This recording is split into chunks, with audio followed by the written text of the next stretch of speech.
ওই দিনের নাম দিব আমরা দুঃখ ভোলা দিবস। কি ভোলা দিবস দিব? আরে ভাই, যারা মাতাল তারা সবাই কেন খায়? দুঃখ ভোলার জন্য খায়। বুঝতে পারছি না পারি নাই? একটা সিগারেট খোর পর্যন্ত সিগারেট খায় দুঃখ ভোলার জন্য। কি বলার জন্য? দুঃখ বলার জন্য। তো ধরেন এরকম একটা দিবস চালু হলো তর্কের খাতিরে, যে বছরে একদিন আমরা সবাই সুন্দর করে সেজে গুজে মেয়ে ছেলে একাকার হয়ে আমরা দুঃখ বলা দিবস পালন করব। ধরেন টিচাররা এটা শিখাবে, বাচ্চারা বলো তো দুঃখ বলা দিবস কোন দিন? আমরা বললাম অমুক দিন। এরপর আমরা সবাই আইলাম, বাপের থেকে 200, 500, 1000 যেই টাকা বিয়ার পাওয়া যাবে, মদ পাওয়া যায়, সবাই 1 বোতল 2 বোতল করে নিয়ে আইলাম। নিয়ে আয়া আমরা সবাই একসাথে হইলাম, হয়ে আমরা কি পালন করব? দুঃখ ভোলা দিবস। আপনি আপনার বাচ্চাকে মদ কিনে দিবেন? দিবেন না? কেন? কেন? ও আচ্ছা, হারাম। মাশাআল্লাহ, ইউ কেয়ার অ্যাবাউট দ্য হারাম। আপনি হারাম সম্পর্কে পরোয়া করেন। জাযাকুমুল্লাহ খায়র। শুনে খুব ভালো লাগলো। আচ্ছা, ধরে নেন পরশু একটা দেশে, এই দেশ না জানি, এই দেশ নিয়ে কথা বলে খুব বাবরে বাপ ঝামেলা আছে। আচ্ছা, উদাহরণের মধ্যে যে কোনো দেশে হইলি হইলো, কেমন? আমরা একটা দেশের নাম দিলাম কল্পনা। ও না, ওটা মনির খানের হয়ে যাবে পরে, সমস্যা। ওই নামটা দিয়ে চলে যাবে। কি নাম দেবো? একটা দেশের নাম দেন তো, মানে কাল্পনিক। না, এটা বাংলাদেশের ভিতরে। আমি এই দেশ নিয়ে কথা বলতে চাই না। আমি পাগল। এত বড় ভুল আমি করবো না। দাঁড়ান, টংটাং। কারণ টংটাং দেশের যে কোনো কিছু হইতে পারে। যে দেশের নাম টংটাং, সেই দেশের যে কোনো কিছু হইতে পারে। এখন একটা দেশের নাম ধরে নেন টংটাং। ওই দেশে কিছু মুসলমান বসবাস করে, কিছু হিন্দু বসবাস করে, কিছু বৌদ্ধ বসবাস করে, কিছু খ্রিস্টান বসবাস করে, কিছু নাস্তিক বসবাস করে, কিছু ইহুদি বসবাস করে, নাসারা বসবাস করে, মানে বহু ধর্মের ধর্ম মানা বসবাস করে। ধরে নেন ওই দেশের গভর্নমেন্ট হঠাৎ করে বলল, আমরা সৌন্দর্য প্রদর্শন দিবস পালন করব। কি দিবস? এবং তারা তাদের শিক্ষকদেরকে বলে দিল, বইতে একটা অধ্যায় সৌন্দর্য প্রদর্শন অধ্যায়। কি অধ্যায়? তো ওই দিন আমরা যাপন করব কিভাবে? তারা বললো যে সৌন্দর্য যেহেতু প্রদর্শন, তাইলে সবাই জামা কাপড় ছাড়া আসলেই ভালো হবে, পুরুষের দেখা যাবে। আরে আশ্চর্য, হাসতেছেন কেন? কি প্রদর্শন? তাইলে যার শরীরে যতটুকু অংশ আছে, যে যত বেশি করে দেখাবে সে পুরোটাই দেখাইলো, রাইট? এটা তাদের লজিক। এটা কার লজিক? তাদের লজিক। কোন দেশের? টংটাং দেশের লজিক। এখন টংটাং দেশের মুসলমানরা বলো, কি আমার বাচ্চাকে আমি ঘর থেকে জামা কাপড় কোনো কিছু ছাড়া স্কুলে পাঠাবো আজকে সৌন্দর্য প্রদর্শন দিবস পালন করার জন্য? শুধু বইতে লেখা আছে তাই? শুধু সরকার বলছে তাই? শুধু এদেশের বড়রা বলছে তাই? শুধু এদেশের ইঞ্জিনিয়াররা, ডাক্তাররা বলছে তাই? এদেশের যাদের ক্ষমতা আছে তারা, এদেশের যারা পয়সাওয়ালা তারা, যারা সুন্দর করে ক্লিন শেপ করে হাঁটে তারা, যাদের they look so handsome, that's why তাদেরকে দেখতে খুব হ্যান্ডসাম দেখা যায়, এই জন্য আমি তাদের কথা মেনে নেবো। আমার বাচ্চাকে আমি ন্যাংটা পাঠাবো? আমার 12 বছরের যুবতী মেয়ে, আমার 15 বছরের যুবতী মেয়ে, আমার 18 বছরের যুবতী মেয়ে, আমার 20 বছরের যুবক ছেলেকে আমি কাপড় চোপড় ছাড়া পাঠাবো? ইম্পসিবল। বলবে, রাইট? আপনারা বলবেন? এরকম বলবেন তো না? যে একটা টংটাং দেশের মতো আপনারা বলবেন, রাইট?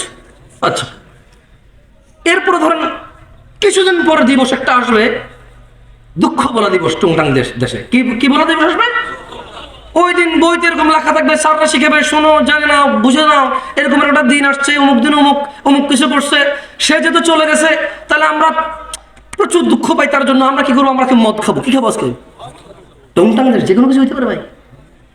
এখন টংটাং দেশের মুসলমানরা হঠাৎ বলো, কি আস্তাগফিরুল্লাহ, কি পাগল নাকি রে ভাই? ও আমার ক্ষমতায় আছে, ও আমার নেতৃত্বে আছে, আমাকে শাসন করবে, অন্যায়ের প্রতিবাদ করবে, আমি ভালো করলে পুরস্কৃত করবে, খারাপ করলে শাস্তি দেবে। ও মদ খাওয়াবে কেন আমার বাচ্চাকে? টংটাং দেখছে মানুষ এটা মেনে নেবে না, বাচ্চাকে বলবে আজকে স্কুলে যাওয়ার দরকার নাই, যা হয় হবে, বাদ দাও। বলবে কি না? আপনারা কি করবেন? তো এই যে যারা আমাদের জন্য, ভাষার জন্য, স্বাধীনতার জন্য, আমাদের জন্য এই পৃথিবী ছেড়ে চলে গেল,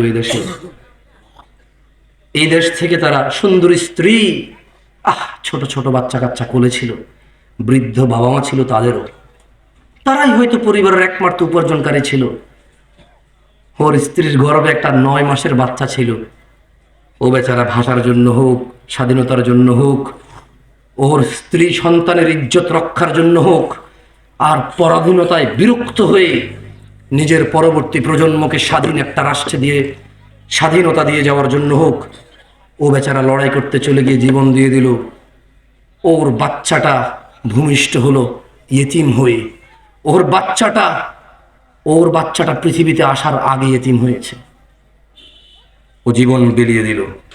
এখন আপনারা বলছেন যে ওদেরকে আমরা স্মরণ করতে হবে, টন টন টন টন টন টন টন গান গাইয়ে। আপনারা বলতেছেন যে তারা যেহেতু আমাদের জন্য জীবন দিয়ে চলে গেছে, একটা দিন আমরা নির্ধারণ করব, ওই দিন মুসলমানের ছেলে মেয়ে একত্রিত হয়ে একাকার হয়ে সেজে গুজে ফুল মাথায় দিয়ে খোপায় দিয়ে, ছেলে তার হাতে ফুল নিয়ে মেয়ে তার খোপায় ফুল নিয়ে যাবে, কোনো এক পাথরে দাঁড়াবে, ছবি তুলবে, জুতা নিয়ে উঠবে না, মোজা নিয়ে উঠবে না, নানা ধরনের নিয়ম থাকবে। আর সারা দিন শুধু আল্লাহ যে মিউজিককে হারাম করেছে, ইসলাম যে মিউজিককে হারাম করেছে, মদ হারাম করেছে কে? ন্যাংটা হওয়া হারাম করেছে কে? মিউজিক হারাম করেছে কে? তো টুংটাং দেশের মানুষ তো মিউজিকটা আল্লাহ হারাম করেছে, এজন্য মিউজিক দিয়ে কাউকে সম্মান করবে না। আপনারা কেন করছেন? ওই টুংটাং দেশের মানুষের মতো হইতে পারবেন না। এতটা বিবেকহীন হয়ে গেছে। মানে বইতে লেখা থাকবে, কেউ একজন বলবে, আচ্ছা মৃত ব্যক্তি গান বাজালে সম্মান পায়, এটা কে বলছে ভাই? মিউজিক বাজাইলে যে আমার জন্য উৎসর্গ করেছে তার প্রাণ, যে আমার মাথার মণি, যে আমার আবেগের জায়গা, আল্লাহ তাদের উপর সবার উপর সন্তুষ্ট হলো, জান্নাত দান করুন। যার যার ইমান আমল যতটুকু ছিল আল্লাহ প্রত্যেকটুকু কবুল করুন, আর আল্লাহ তাদের সাথে ইনসাফ করুন। যেহেতু আমরা জানি না এখানে হিন্দু বৌদ্ধ মুসলিম সবাই ছিল, আল্লাহ ইনসাফ করুন। বহু দূর থেকে আসছি, এই পুরো কাউনিয়ার সবাই যদি জান্নাতে চলে যায়, যদি আমি না যেতে পারি, এটা আমার কোনো সফলতা নাই। এই পুরো কাউনিয়ার সবাই যদি জাহান্নামের নিম্ন স্তরে চলে যায়, যদি আমি মুক্তি পেয়ে যাই, এতে আমার কোনো লস নাই। তাই এমন একটা ইবাদতের কথা, এমন একটা দুষ্কৃতির কথা, এমন একটা পাপের কথা বলে যেতে চাই, যেই পাপকে পরোয়া করলে এই রাজাঘাটের মানুষের জান্নাত হবেই হবে। আমি বলিনি, আল্লাহ বলেছে। যদি রাজাঘাটের নারী ও পুরুষরা, যদি রাজাঘাটের ধনী ও দরিদ্ররা, যদি রাজাঘাটের যুবক ও বৃদ্ধরা, সুস্থ অসুস্থরা যদি সিদ্ধান্ত নেয় এই পাপ সম্পর্কে আমরা সতর্ক হব, জীবনের শেষ নিঃশ্বাস পর্যন্ত এই পাপ থেকে বেঁচে থাকব, তবে তাদের সফলতা কেউ ঠেকাইতে পারবে না। ফামান যুহযিহা আনিন নার ওয়া উদখিলাল জান্নাহ, যেই ব্যক্তি আগুন থেকে মুক্তি পেল, জান্নাতে প্রবেশ করলো, ফাকাদ ফাজ, আল্লাহ বলছে সে জিতে গেল, সে জিতে গেল। কে জিতছে? কে জিতছে? যে আগুন থেকে বেঁচে গেল, জান্নাতে ঢুকলো, সে জিতছে। কে জিতছে? কে জিতছে? যে 3 গোল দিছে সে? কে জিতছে? বলেন বলেন, মুখস্থ করেন, ঠোঁটের মধ্যে নিয়ে আসেন, দেখেন না মুখের থেকে হৃদয় ঢোকে কিনা। কে জিতছে? নাকি যে ছক্কা মারছে? কে জিতছে? নাকি যে চাকরি পাইছে? কে জিতছে? নাকি যে নেতা হয়েছে? কে জিতছে? নাকি যে ব্যবসায়ী হয়েছে? কে জিতছে?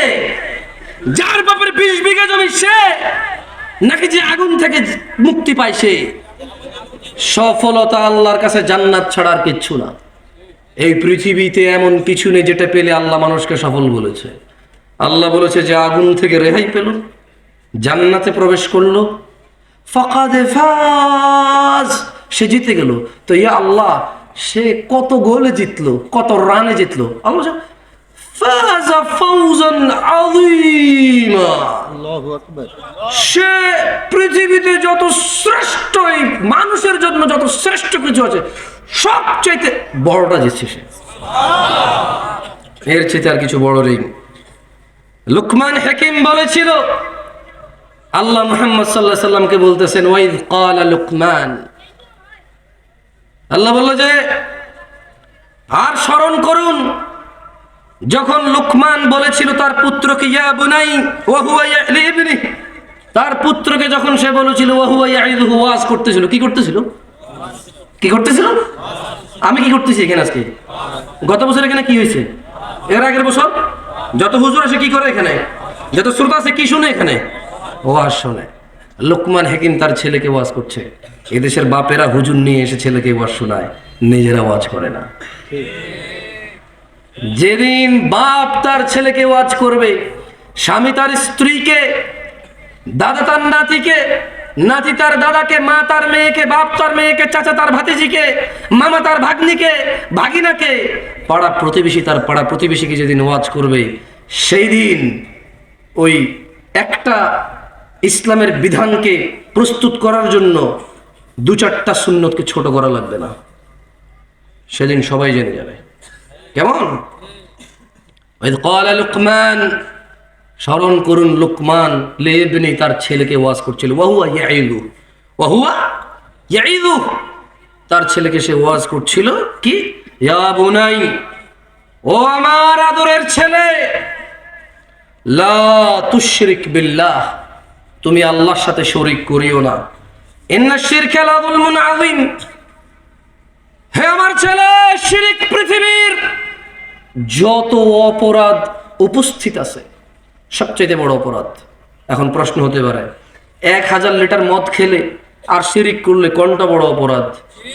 এখানে কোরআনুল কারীমে সূরা লুকমান আল্লাহ বলছে যে ইন্না শিরকা লা যুলমুন আযীম, নিশ্চয়ই শিরিক সবচেয়ে বড় অপরাধ। প্রশ্ন আসতে পারে, এই দেশের নেতারা কয়েক হাজার কোটি টাকা দুর্নীতি করে নিয়ে চলে গেছে, এটা হিসেব হবে? মানুষের টাকা। কার টাকা? মানুষের টাকা। হিসেব আল্লাহ মাফ করবে না।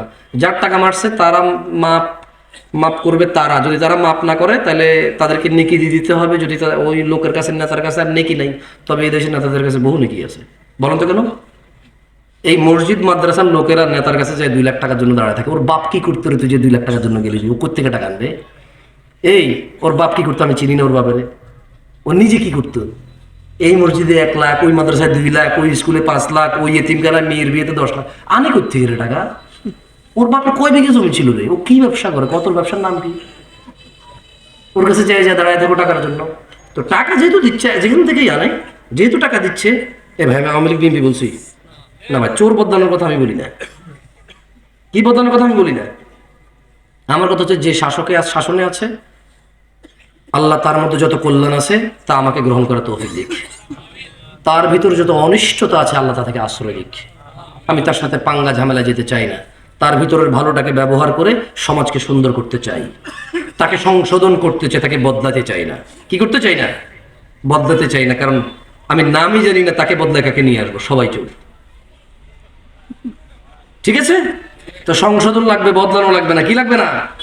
সংশোধন লাগবে। আল্লাহ আমাদেরকে সংশোধন হওয়ার তৌফিক দান করুন। তো 2000 কোটি টাকা যদি কেউ চুরি করে বিদেশ নিয়ে চলে যায় বা দেশে রেখে দেয় বা কিছু একটা করে, তো যাদের টাকা সে মারবে আল্লাহ বলবে যে আমি মাফ করবো না। তো সে বলবে যে তোমার টাকা তো আমি মেরে দিয়েছি, কি করবো? সে লোক বলবে যে নেকি দাও।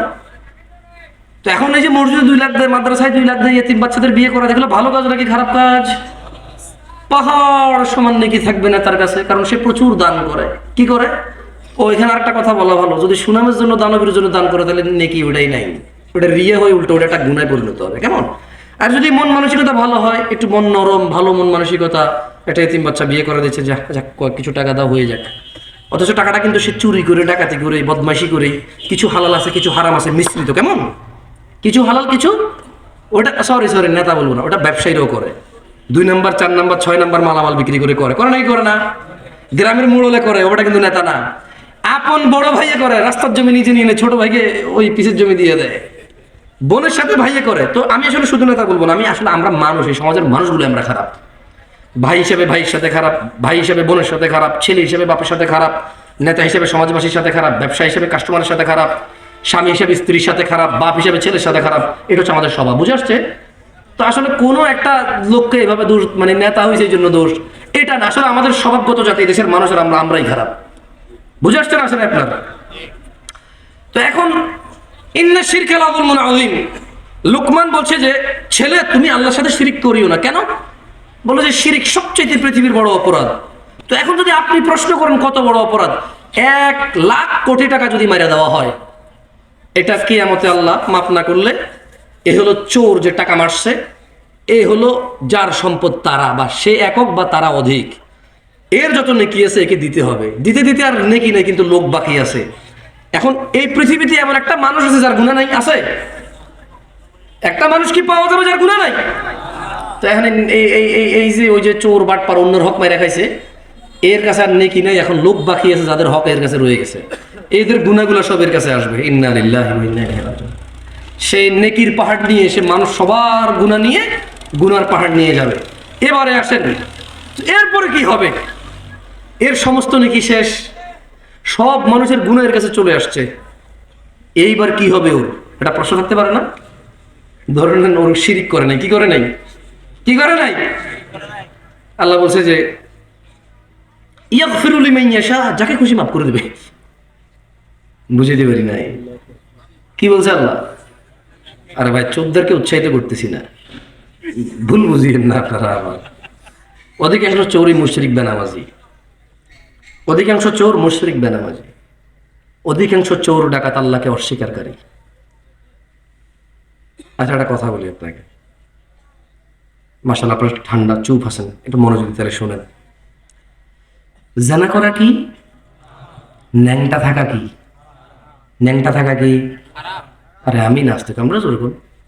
ন্যাংটা থাকা কি? গুনাহ। গুনাই তো, হারাম তো গুনাই।